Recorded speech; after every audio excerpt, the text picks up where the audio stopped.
اقرأ باسم ربك الذي خلق خلق الإنسان من علق اقرأ وربك الأكرم Assalamu alaikum warahmatullahi wabarakatuh. So inshallah, continuing from our previous video where we have learned about different types of words, inshallah today we will be learning what is the status of words in a sentence. So what is a sentence?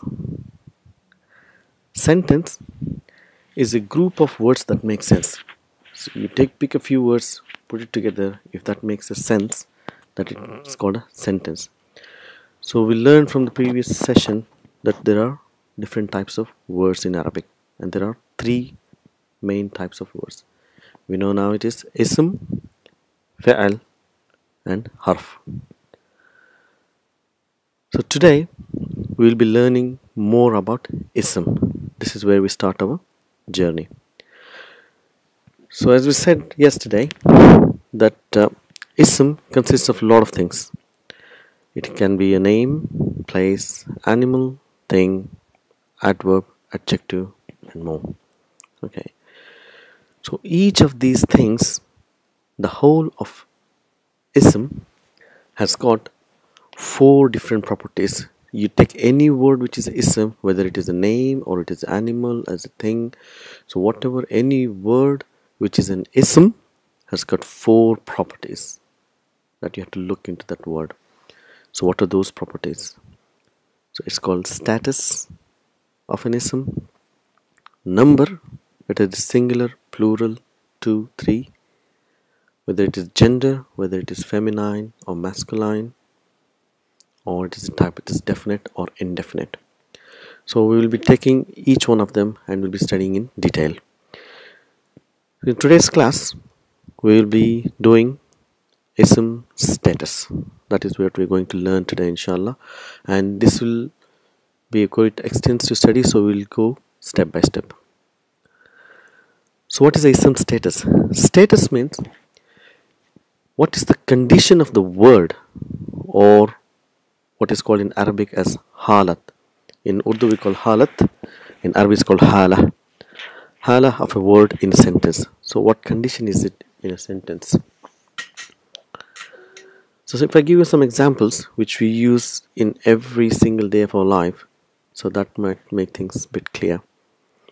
For example, if I'm saying Muhammad sallallahu alaihi wasallam is the messenger of Allah. So what does this sentence say about? It is just talking about Muhammad, and it is telling that he is the messenger of Allah sallallahu alaihi wasallam. So if I give you another sentence here, if I say I bear witness that Muhammad sallallahu alaihi wasallam is the messenger. Slightly different. Here somebody else is saying something about Muhammad sallallahu alaihi wasallam, that he is the messenger. So if you see here, it says, "O Allah, we are requesting Allah send salutations upon Muhammad." So if you see here, in each of the words in English, it's very hard to say that the Muhammad is written in the same way in all the sentences. You can't find out unless you understand the sentence, then you know what is the person talking about. But in Arabic, as I say, is a beautiful language, where it's this language of signs and sounds. If you understand the sign, if you understand the sound, then you know what is a person talking about. Let me give an example. If you see here, if you read, if you just listen to the sounds and the sound. If you say Muhammadun Rasulullahi, so we got the sign dun. And if you say Ashhadu anna Muhammadan Rasulullahi sallallahu alaihi wasallam, then the same thing what we say, O Allah send salutation, what we say, Allahumma salli ala Muhammadin. So if you see here, let me give another example. What we say in our daily life, like Allahu Ghafurur Rahim, Inna Allaha مع الصابرين آمنت بالله. So if we see here the different signs for the different condition of the word Muhammad sallallahu alaihi wasallam and the word Allah azza wa jal. So if we see here Muhammadun, Muhammadan, Muhammadin. So three sentences, three different sounds, three different signs. Allahu, Allah, Allahi. So we see here different sounds, different signs. So this is what makes the whole difference in producing the right sound for the right word. It makes a lot of difference, changes the meaning complete upside down. So what is these sounds and signs? Why is it important? So if we see a sound of dun or un, and if you see a double dhamma, or if you see a sound ending with just u or a single dhamma, then we should know that the condition of this word is called marfu, which means he is the main subject or a doer in the sentence. He's been talking about, or he's the one who is doing the action. What I call it to remember is he is a standing word. He is a standing word. Marfu, he is the main person.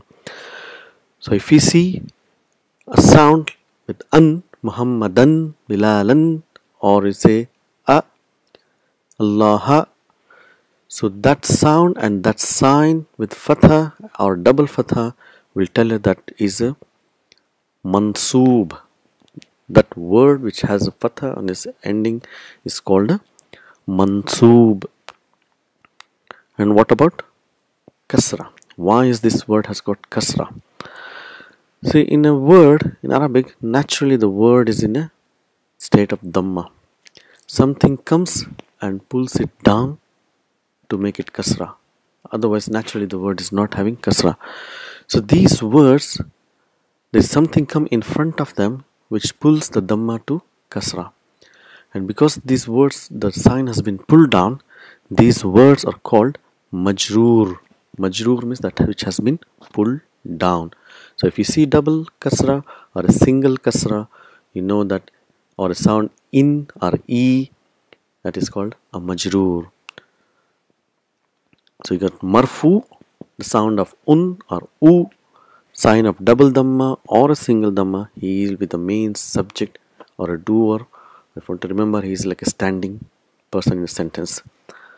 Mansoob is the detail, or he is a receiver of an action in a sentence. So what you call it as he is a sitting person in a sentence who is receiving an action. And majroor is the word which comes after certain words like prepositions that makes the word to have a kasra. So what you call it is like these words have been sleeping down. Somebody has made them to sleep. So majroor. So you get standing, sitting and sleeping. So we need to identify in a sentence what is marfu, mansoob and majroor.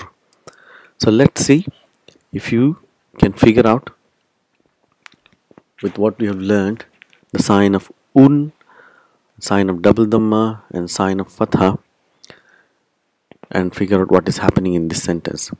Daraba. Daraba means he hit. So somebody is hitting somebody.